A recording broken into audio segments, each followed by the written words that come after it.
My name is Claudia. I'm 31, and I work as a project manager for a commercial construction firm in Charlotte. I manage timelines, budgets, documentation, and the particular kind of human complexity that arises when multiple parties with competing interests are working toward the same deadline. I know how to keep a record.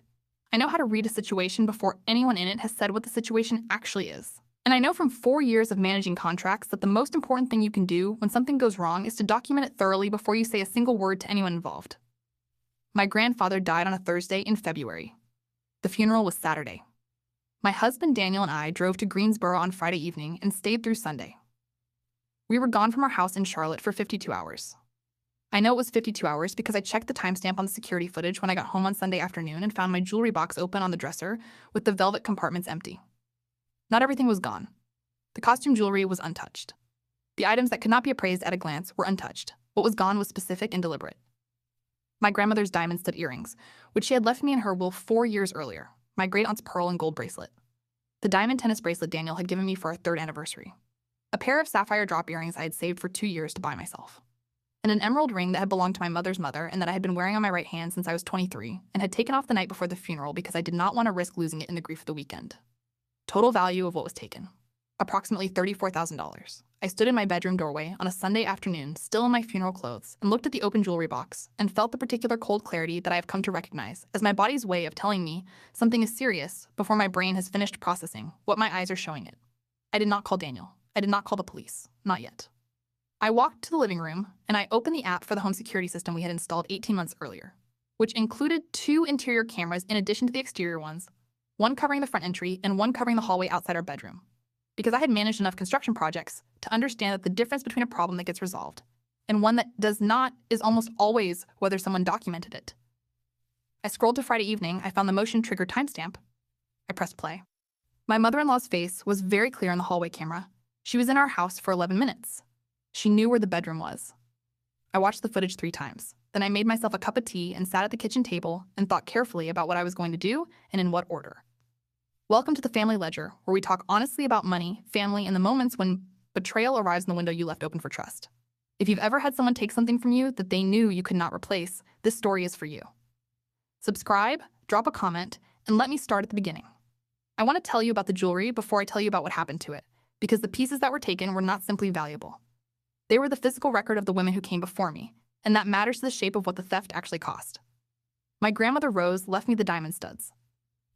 She had worn them every day for 40 years, the same way she wore her wedding ring and the same way she said good morning, as a matter of course, as a thing that simply was. When she died, she left them to me specifically, not to my mother, not to split between grandchildren, to me, because she said when she gave them to me at her kitchen table 6 months before she died that I reminded her of herself in the ways that mattered. I've thought about that sentence many times since. The pearl and gold bracelet came from my great-aunt Iris, who had worked as a seamstress for 30 years and had saved the money for it herself in an era when a woman saving money for herself was itself an act of intention. She gave it to my mother when she was dying, and my mother gave it to me on my wedding day. She said, wear it when you need to remember that the women in this family have always found a way. The emerald ring had been my maternal grandmother's engagement ring. She had given it to me herself at 23 when I graduated from college because she said she wanted to see me wearing it while she was still alive to see it. She died the following year. I had worn it every day since, until the night before my grandfather's funeral, when I had placed it in the velvet compartment of my jewelry box because I was afraid of losing it in a moment of grief. I had taken it off to protect it. The tennis bracelet was Daniel's. He had chosen it himself, taken 3 weeks to find the right one, presented at dinner on our 3rd anniversary with the particular nervous care of someone who is not naturally expressive and has decided that this moment requires expression. It was not the most expensive thing in the box. It was the one that had the most of him in it. The sapphire earrings I had bought myself after 2 years of saving. Because I had decided that waiting for someone else to give you something you want is a choice, and I had chosen differently. All of it gone. In 11 minutes. While I stood at my grandfather's grave, I need to tell you about my mother-in-law, Vivienne, before I tell you what I did with the footage. Because she is not a simple character in this story. And I think the honest version requires acknowledging that. Vivienne is 58. She raised Daniel largely alone after his father left when Daniel was 12, which I know because Daniel has told me, and because the shape of it is visible in how he navigates conflict, which is carefully and with a strong preference for resolution over confrontation. She worked as a receptionist at a dental practice for 20 years. She is a woman who has spent her adult life managing on less than she needed and who has, I believe, developed a relationship with other people's things that is shaped by that history in ways that do not excuse what she did but partially explain it. I say this not to defend her. I say it because I have spent a significant amount of time in the year since this happened trying to understand it, and understanding it has been part of how I have decided to live with it. She had been in our house before. Many times. Daniel gave her a key 3 years into our marriage because she lived 40 minutes away and occasionally needed to collect mail or water plants when we traveled. I had been comfortable with that. She had never given me a reason not to be. She had admired my jewelry, not in a covetous way, or in a way I had registered as covetous. She had said things at family dinners about the earrings or the bracelet the way people say things about beautiful objects with appreciation. She had asked once where the emerald ring had come from, and I had told her the story of my grandmother, and she had said that was a beautiful story. She knew what those pieces meant to me. That is the part that sits heaviest. Daniel's relationship with his mother was the careful kind. He loved her in the way children love parents who sacrificed for them, with a gratitude that had a mild ongoing obligation attached to it. He was not blind to her flaws. He was unwilling to confront them directly, which is different from blindness and in some ways more complicated to navigate. I had known this about him when I married him. I had accepted it as a feature of who he was and had decided the whole of him was worth the difficulty of that particular feature. I do not regret that decision. But it was central to the calculation I made sitting at my kitchen table on a Sunday afternoon with a cup of tea and 11 minutes of security footage on my phone. The calculation was this. I could call the police immediately, file a report, have them contact Vivienne, begin a process that would move at the pace of law enforcement, and that would announce itself to Daniel before I had decided what I wanted. I could call Daniel first. Tell him what I'd found. Watch him navigate the collision between his love for his mother and the evidence on my phone, which I had estimated would result in a conversation that lasted days and arrived somewhere uncertain. I could call Vivienne directly. I considered this for approximately 30 seconds before understanding that a direct call gave her the opportunity to construct a narrative. Return some or all of the items with an explanation that muddied the clarity of the footage, or involved Daniel in a way that reframed her as the one being victimized by my accusation. Or I could do nothing immediately. I could document everything fully, consult an attorney about my options, and wait for the moment that gave me the clearest possible ground from which to act. I chose the fourth option. Not from cruelty. Not from a desire to perform the revelation at a dramatic moment for dramatic effect. From the professional instinct that had served me in construction project management for 7 years, which is that the person who controls the timing controls the narrative, and the person who acts before they have complete documentation frequently finds themselves at a disadvantage they could have avoided. I documented everything that Sunday evening. I photographed the open jewelry box and each empty compartment. I photographed the dresser. I exported the security footage to a cloud backup, into my personal laptop, and to a thumb drive I stored in my work bag. I wrote a detailed description of each item that had been taken, including photographs from our home insurance documentation, which I had updated 8 months earlier and which captured all the significant pieces with clear images and attached appraisal values. Then I called my insurance company's claims line and opened a claim for stolen property. Not to make a claim, to create a documented record with a timestamp that preceded any other version of events. Then I called an attorney. Her name was Denise, a friend from college who had gone into civil litigation. She did not practice criminal law, but she could advise me on the civil side and refer me to the right people for the criminal side. She picked up because I had texted her first and told her it was important. I told her what I had found. She listened without interrupting. When I finished, she said, "You have the footage." I said, very clearly. She said, "Then you are in an extremely strong position." She said, "What do you want the outcome to be?" I thought about my grandmother's earrings. I thought about my great-aunt Iris's bracelet. I thought about my grandmother wearing the emerald ring when she handed it to me at my kitchen table. I said, I want the jewelry back. And I want her to answer for it, fully in front of the people who need to understand what she did. Denise said she could help with both of those things. Daniel came home Sunday evening. He found me in the kitchen making dinner, which was deliberate. I had decided I was not going to tell him that night, not because I was deceiving him, because I needed one more day to have the conversation with Denise fully, and to understand my legal position completely before I introduced the footage into our marriage.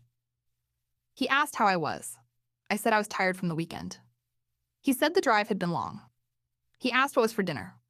We ate and watched television, and he fell asleep on the couch, and I sat beside him and looked at the side of his face and thought about who he was and what was about to happen to his understanding of his mother, and how much I loved him and how none of that changed what she had done or what I was going to do about it. I told him Monday morning before he left for work. I sat him down and I showed him the footage on my laptop without saying anything first. I just pressed play. He watched it once. Then he said, "Play it again." I played it again. He sat with his elbows on his knees and his hands over his mouth for a long time. Then he said, "Those are her clothes from Friday." I said, "Yes." He said, "She has a key." I said, "Yes." He said, "Claudia, I am so sorry." I said, "I know. I know you are." He asked what I wanted to do. I told him what I had done so far. The documentation, the insurance claim, the conversation with Denise. He listened without interrupting. When I finished, he said, "You've been thinking about this since yesterday." I said, "Yes." He said, "What do you need from me?" I said, "I need you to understand that I am going to pursue this. All of it. I am not going to let it be managed down into a family conversation where she returns some of the pieces, and we all agree not to talk about it. Those pieces belonged to the women in my family. They are not negotiable." He looked at the laptop screen, which still showed the paused footage. He said, "I understand." He meant it. I could hear that he meant it, and I understood it had cost him something to mean it, and I loved him for paying that cost without being asked to. If you've ever had to watch someone you love process a truth that broke something for them, leave a comment. Tell me what that looked like. And if you haven't subscribed to the Family Ledger yet, do it now. Because the family dinner, and what I did at it, was something I planned from the moment I knew it was coming. And I want to tell you exactly how it happened. The family dinner had been scheduled for 3 weeks before the theft. Daniel's sister Renata organized a monthly dinner at her house that included Vivienne, Daniel, and me, Renata's husband Paul, and occasionally Renata's adult daughter from her first marriage. It was a standing event, warm and ordinary, the kind of family ritual that I'd come to genuinely value in the 4 years we had been attending it. The dinner was 12 days after the theft. I had those 12 days. In those 12 days, Denise connected me with a criminal attorney named Marcus who handled theft and property crime cases. I met with him on day 3.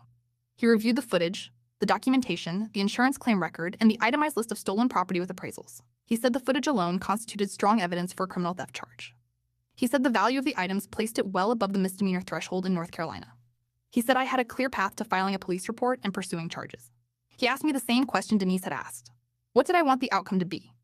I said I wanted the jewelry returned and I wanted her charged. I said I was not interested in a private resolution that allowed her to avoid accountability. I said I understood that this would have significant consequences for my husband's family, and I had made peace with that. He said, "Okay." He said, "I want to advise you to file the police report now before the dinner. The report creates a dated record.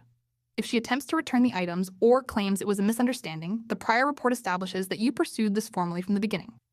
I said I agreed with that reasoning. I filed the police report on day 4. A detective named Carla was assigned to the case. She reviewed the footage remotely and called me to say it was clear and compelling and that she would be in contact with me about next steps. She did not contact Vivienne before the dinner. I had asked her to give me until after the dinner. She had said she could not make that commitment officially, but that investigations took time to process and she understood I had reasons for my timing. I prepared a 7-minute edit of the security footage. Not a dramatic production.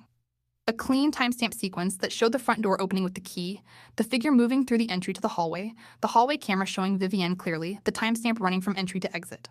11 minutes. Unmistakable. I transferred it to my phone, and I also transferred it to a thumb drive. Renata had a large television in her dining room that she occasionally used for family photo slideshows at holidays. It had an HDMI input. I brought an HDMI cable to the dinner. I want to be honest about the 11 days between filing the report and the dinner, because they were not simple, and I think pretending they were would make the story less true. Daniel spoke to his mother once during that period. She called him on day 6, a routine call, asking how he was and chatting about ordinary things. He told me about it afterward. He said she had sounded normal. He said it was the strangest thing he had ever experienced. He said he had sat on the phone with her for 12 minutes talking about the weather and a television show she was watching, and he had not said a single word about what he knew. He said, "I don't know how you held it together for 12 days. I said, "I've managed construction projects. I know how to hold a timeline." He laughed. It was a small laugh, the kind that comes out sideways when you need to release something, and the situation doesn't allow the full version. I understood it completely. On day 9, he asked me if I was certain about doing it this way. At dinner, he was not asking me not to. He was asking the way people ask things when they want to make sure the decision is complete, when they want to have said they asked, so that what follows is fully chosen. I said yes. I said the women in this family did not ask permission to live with dignity, and I was not going to start now. He nodded. He did not say anything else. He helped me find the HDMI cable in the closet, where we kept electronics, and he put it in the bag I was taking to dinner. We arrived at Renata's at 6:30. The house smelled like the roast she made every month, rosemary and garlic, the smell of a standing ritual. Renata greeted us at the door with the warmth she always brought to these evenings, genuine and organizing at the same time. Paul took our coats. Renata's daughter Simone was there and said hello from the kitchen where she was helping with the salad. Vivienne was already seated in the living room with a glass of wine. She stood when we came in and hugged Daniel and then hugged me. She hugged me. She held my arms and looked at me and said, "Claudia, How are you holding up after the weekend? Losing your grandfather must have been so hard. I looked at her face. I had been looking at her face in security footage for 11 days, and I had been thinking about this moment for all of them. She looked exactly like herself. There was nothing in her eyes that registered what she had done or what was about to happen. I said, I'm okay. Thank you for asking, Vivienne. We sat down to dinner. Renata had made everything warm and abundant the way she always did. We passed dishes and poured wine, and the conversation moved through the comfortable channels it moved through every month. Simone's job. Paul's ongoing project in the backyard. A film Daniel and I had seen the previous week. I ate, and I spoke when spoken to, and I watched the evening move toward the moment I had been timing for 11 days. After the main course was cleared and before dessert, when everyone was still at the table with their wine and the particular ease of a good meal in good company, I said before dessert, I want to share something with everyone. Renata looked at me. Daniel was still. Vivienne had her wine glass. I said, Renata, would it be all right if I connected my phone to the television? There's something I want everyone to see. Renata said, of course, the same way she said everything, with open warmth, not knowing yet what she was agreeing to. She told me where the remote was. I connected the HDMI cable, which I had taken from my bag during the main course, while no one was watching. I stood up and connected it to the television, which was visible from the dining table where everyone was sitting. I pulled up the video on my phone. I pressed play. The television showed the timestamp. Friday, 7:43 p.m. The front door of our house opening with a key. Paul said, "Is this your house?" I said yes. The footage showed the hallway. Vivienne in the hallway. Clearly in the camera's direct line, wearing the gray cardigan I had seen her in at dinner on 3 separate occasions and had watched her hug me in 40 minutes ago. Renata made a sound. It was not a word. It was the sound of understanding arriving before language catches up. Daniel was looking at the television.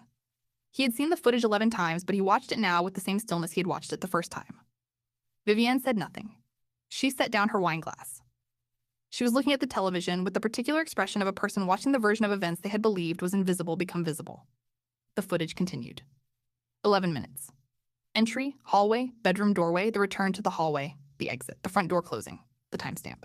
I stopped the video. The room was completely quiet. Then Vivienne said I was going to give them back. It was the worst possible thing she could have said, and I believe she knew it the moment it came out. Because it was not a denial. It was a confession that included a justification she had not yet established the right to offer. Daniel said, Mom, she said I was going to give them back. I just needed them for a short time. There were some things I needed to handle, and I thought. Daniel said, Mom, stop. She stopped. I said, Vivienne, I have filed a police report. The detective assigned to the case has reviewed this footage. I have retained an attorney. I am going to pursue this through every legal channel available to me. She looked at me. Then she looked at Daniel. Daniel looked at the table. I said, I would like the jewelry returned tonight, whatever you have. And I want to know where the rest of it is. She said, I have most of it. She said it quietly. She said she had only sold one piece. I looked at the table and breathed. One piece. She had sold one piece. I asked which one. She said the tennis bracelet. The one Daniel had chosen for 3 weeks. The one that had the most of him in it. I looked at Daniel. His jaw was set in the way it set when he was holding something that was too large to let out in this room. I said, you will need to tell that to the detective. She will be contacting you. Vivienne said, Claudia, please. I'll fix this. I'll get it back. I'll pay for it. Please don't do this to the family. I said, I didn't do anything to the family, Vivienne. She looked at me. I said, I was at my grandfather's funeral. The detective contacted Vivienne the following week. The remaining pieces were recovered and returned to me through the formal process, logged and documented and returned with a chain of custody that meant their history was now part of a legal record as well as a family one. The tennis bracelet was traced. Vivienne had sold it to a consignment jewelry shop 40 minutes from her house. The shop still had it. Marcus negotiated its return as part of the broader resolution. I paid the consignment shop the amount Vivienne had received for it, which she owed me and which was included in the civil claim we filed alongside the criminal process. Vivienne was charged with felony breaking and entering and felony larceny. She retained her own attorney. I was advised not to discuss the case further publicly while it was pending. I am following that advice and will only tell you that the process is ongoing and that I trust Marcus to see it through. I want to tell you about Renata because she matters more than her limited role in the dinner suggests. She called me the morning after. She said she hadn't slept. She said she wanted to tell me she was sorry for what had happened in her home, meaning the theft, not the dinner, which she understood was necessary and which she did not fault me for. She said she had no idea. She said she would have had no reason to expect it. I said I knew. I said I had not expected it either, and I had cameras. She said, Claudia, those pieces. She had heard the story of my grandmother's ring at a family dinner 2 years earlier when I had been wearing it, and she had asked about it. She said those pieces were irreplaceable. I said most of them are back. She said yes. And the one that isn't. I said the one that isn't is going to be okay too. She asked what she could do. I said she had already done it by being the kind of family that showed up at dinner every month, the kind that made a roast and passed dishes and made room for the hard things when they arrived. I said that mattered, and I meant it. She was quiet for a moment. Then she said, you are a remarkable person. I said, I just know how to document things. She laughed and then stopped laughing and then said she meant it. I said I knew she did. Daniel and I are still married. I want to say that clearly because I know it is what many of you are wondering. The weeks after the dinner were the hardest of our marriage. Not because we were in conflict with each other. Because we were each carrying something enormous and trying to carry it together while also carrying our own version of it separately. His version was the collapse of a particular image of his mother that he had held for 31 years. My version was the grief of the pieces that had been in other people's hands, that had left my house while I was standing at a grave. We talked about it more than we had talked about anything in 4 years of marriage. We talked about it in the car and at the kitchen table and at 2 in the morning when one of us woke up and the other heard them and got up, because being up alone at 2 in the morning was something that large felt wrong when there was a person who would get up. He never asked me not to pursue it. Not once. He never asked me to consider what it would do to his relationship with his mother or to the family structure or to the monthly dinners at Renata's. He had understood from the morning I showed him the footage that those were not the relevant considerations. That the relevant consideration was what his mother had done to the women who came before me, whose pieces she had carried out of my house in a bag while I stood at my grandfather's grave. He understood that. I am grateful he understood that. It is not a small thing to understand when it is your mother. We still go to Renata's dinners. Without Vivienne, for now and possibly permanently, depending on how the legal process concludes and what comes after it. Renata still makes the roast. Paul still takes our coats. Simone is still there, sometimes helping with the salad. The ritual is smaller now, and also, in some way I am still working out the language for, more honest than it was before. My grandmother's earrings are back in their velvet compartment. The bracelet from my great-aunt Iris is back. The emerald ring is on my right hand where it has been since I was 23 and where it will stay. I wear them the way my grandmother Rose wore her studs. Every day. As a matter of course. As a thing that simply is. As the physical record of the women who came before me, who found a way and made a way and left me what they could of both. The tennis bracelet is back on my wrist. It looks exactly the same as it did before. I cannot tell, looking at it, what it went through. I can tell, wearing it, because I know, and knowing is its own kind of weight that I carry alongside the beauty of the thing. Daniel noticed me looking at it one morning. He said, it's still the same bracelet. I said, I know. He said, and you're still the same person who was wearing it. I looked at him. I said, yes. That's the point. He nodded. He went to make coffee. I watched him go and thought about the specific quality of a person who does not ask you to be smaller than the situation requires, and does not make his discomfort your problem and gets up at 2 in the morning, because being alone with something large is not how marriage is supposed to work. I thought about all of that. Then I put my grandmother's earrings in and went to work. Here is what I know after all of it. The cameras were in our house because I had managed enough projects to understand that documentation is not a statement of distrust. It is a statement of seriousness. You document what matters to you. You create the record before you need it, because the moment you need it is not the moment you have time to create it. I had not installed those cameras because I suspected Vivienne. I had installed them because I am the kind of person who documents things, and because our house is where the evidence of the women who came before me is kept, and evidence belongs in a record. The record existed. The record told the truth. And when the truth needed to be told in a room full of people who needed to hear it, I had 11 minutes of it on my phone and an HDMI cable in my bag. What I want to say to you is this. The things that belong to you, whether they are objects or histories or the pieces of the people who loved you before you were old enough to love them back, deserve the same care you give to anything important. Document them. Photograph them. Know their value. Keep their stories in a place that belongs to you. And if someone takes them while you are standing at a grave, do not rush. Do not react before you are ready. Collect the evidence. Consult the people who know the process. Choose your moment. And when the moment comes, be in the room with the footage and the truth and the clarity of a person who documented everything and waited until the ground was exactly right. The main course can wait. The truth does not have to. That's my story. A jewelry box, 11 minutes of footage, and a family dinner where I let the camera say what I'd been waiting 12 days to say out loud. If this found you at the right moment, share it with someone who has had something irreplaceable taken and didn't